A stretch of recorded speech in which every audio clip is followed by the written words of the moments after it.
Assalamualaikum warahmatullahi wabarakatuh. Innal hamdalillah nahmaduhu wa nasta'inuhu wa nastaghfiruh wa na'udzu billahi min syururi anfusina wa min sayyiati a'malina. May yahdihillahu fala mudhillalah wa may yudlil fala hadiyalah. Wa asyhadu an la ilaha illallah wahdahu la syarikalah wa asyhadu anna Muhammadan abduhu wa rasuluh sallallahu alaihi wa ala alihi wa ashabihi wa man tabi'ahum bi ihsanin ila yaumiddin, amma ba'du. Ma'asyiral muslimin rahimakumullah. Al-Imam Abu Abdullah Muhammad ibnu Ismail Al-Bukhari pernah menyatakan sebuah ucapan yang pantas untuk menjadi renungan bagi kita semua. Beliau berkata, "Afdalul muslimina rajulun ahya sunnatan min sunani Rasulillah sallallahu alaihi wasallam qad umitat. Fasbiru ya ashabas sunan fa innakum aqallun nas." Orang muslim yang paling utama adalah orang yang menghidupkan sunnah Rasulullah Sallallahu Alaihi Wasallam yang telah dimatikan atau ditinggalkan manusia. Maka bersabarlah wahai ahlu sunnah, sesungguhnya kalian adalah yang paling sedikit jumlahnya di antara manusia. Ma'asyiral muslimin rahimakumullah, kita ketahui bersama, orang-orang yang memegang kebenaran, semoga Allah Subhanahu Wa Taala mudahkan dia termasuk ke dalam golongan mereka, senantiasa di setiap zaman keadaannya sedikit. Orang-orang yang musuhi mereka lebih banyak daripada orang-orang yang mengikuti mereka. Ini seperti yang kita kenal bersama dalam hadis sahih riwayat Imam Muslim, ketika Rasulullah Shallallahu Alaihi Wasallam mensifati orang-orang yang asing karena berpegang teguh dengan agama. Di awal Islam sampai di akhir Islam, di akhir zaman.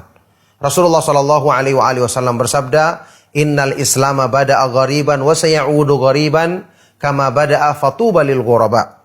Islam itu akan datang asing. Ketika datang pertama kali asing, dan akan asing di akhir zaman. Akan kembali asing di akhir zaman.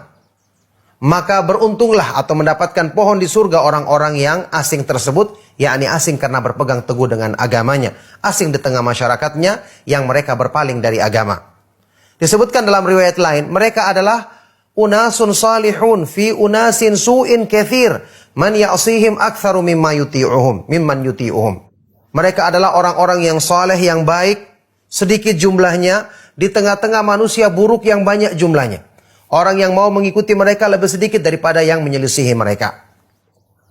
Ini keutamaan yang harusnya kita kejar. Dan yang menjadi ukuran di sini adalah semangat mempelajari, memahami dan mengamalkan petunjuk yang diturunkan oleh Allah Subhanahu wa taala kepada Rasulnya sallallahu alaihi wasallam. Dan kita kedapati di sini pernyataan Imam Bukhari yang saya nukil di awal tadi, ada satu poin penting yang perlu kita cermati. Apa itu? Beliau mengatakan, bersabarlah wahai ahlu sunnah karena jumlah kalian paling sedikit. Maksudnya, ahlu sunnah itu setiap saat jumlahnya sedikit. Artinya, kalau kita dapati sebuah majelis ilmu yang sangat besar, yang menghadirinya banyak, kita syukuri. Tapi kita ketahui, tidak semua akan keluar menjadi ahlu sunnah yang sesungguhnya. Tidak semua bersabar untuk memahami dan mengamalkan sunnah tersebut.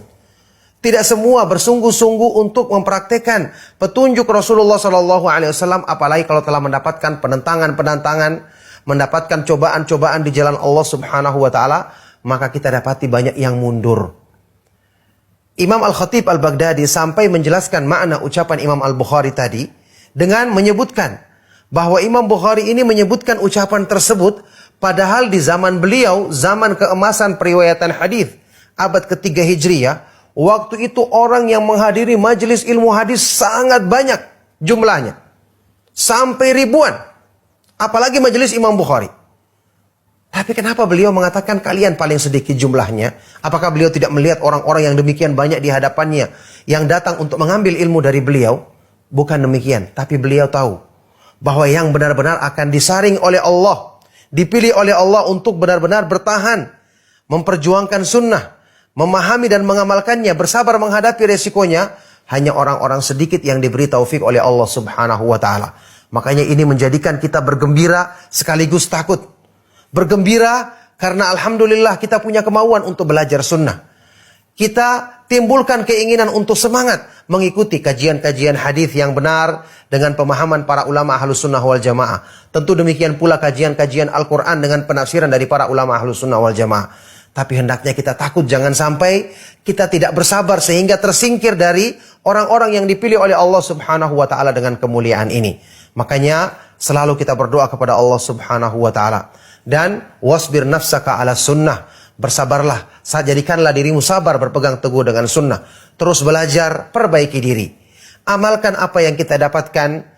Bertanya kepada ustadz-ustadz yang telah kita ketahui berpegang dengan sunnah atau para ulama ahlu sunnah tentang hal-hal yang tidak kita fahami atau perkara-perkara yang ingin kita lakukan agar kita selamat dalam menempuh jalan Allah Subhanahu wa taala, tetap di atas jalan sunnah sampai di akhir hayat kita. Inilah orang yang paling beruntung dan inilah orang muslim yang paling sempurna seperti yang dikatakan oleh Imam Bukhari tadi. Semoga Allah Subhanahu wa taala memudahkan kebaikan ini bagi kita semua dengan taufik dan petunjuknya. Barakallahu fikum. Sallallahu wasallam wa barak ala nabiyyina Muhammad wa ala alihi wa sahbihi wa man tabi'ahum bi ihsan ila yaumiddin walhamdulillahi rabbil alamin.